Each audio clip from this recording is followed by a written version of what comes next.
Good morning, I'm Neva Manu, and this is your morning news fix for Friday, 11th of April. In this update, Donald Trump says he's keen to secure new trade deals with all countries, including China.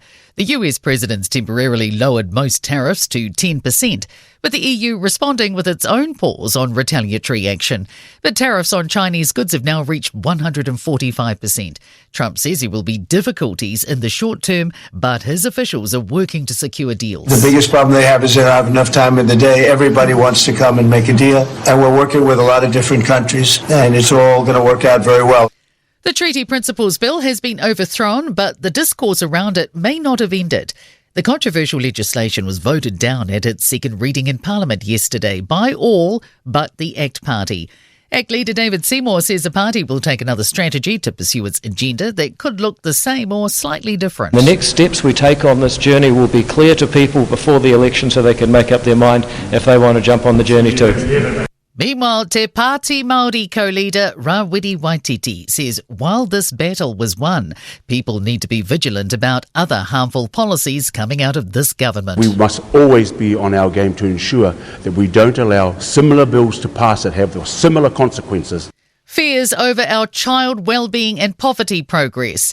The government's Child and Youth Strategy report shows while there are improvements in attendance and offending rates, material hardship, psychological distress, immunisations and food scrutiny have all worsened over the last 7 years. The future of the RSA will be decided tomorrow in a controversial vote.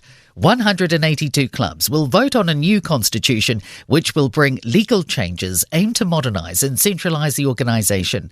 It's faced strong opposition from clubs in Auckland, Canterbury, Hawke's Bay, Taranaki and Wellington, with some even threatening to leave.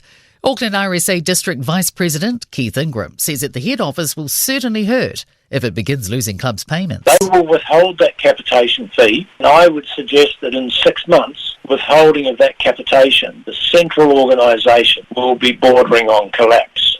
One of Auckland's wealthiest schools has spent close to $4 million on a Coromandel farm.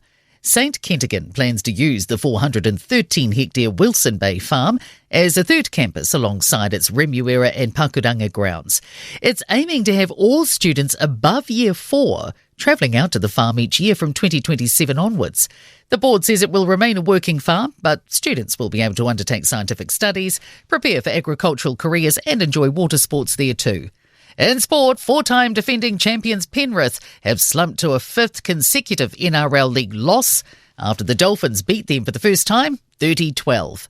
Sail GP have cancelled next month's event in Rio de Janeiro to investigate Australia's wing sail collapse in San Francisco. And 89-year-old Gary Player has delivered the honorary opening tee shot at golf's 89th Masters, alongside fellow former champions 85-year-old Jack Nicklaus and 75-year-old Tom Watson. I'm Neva Manu. That's your latest news fix, and we'll be back with the next update at midday from the Newstalk ZB newsroom.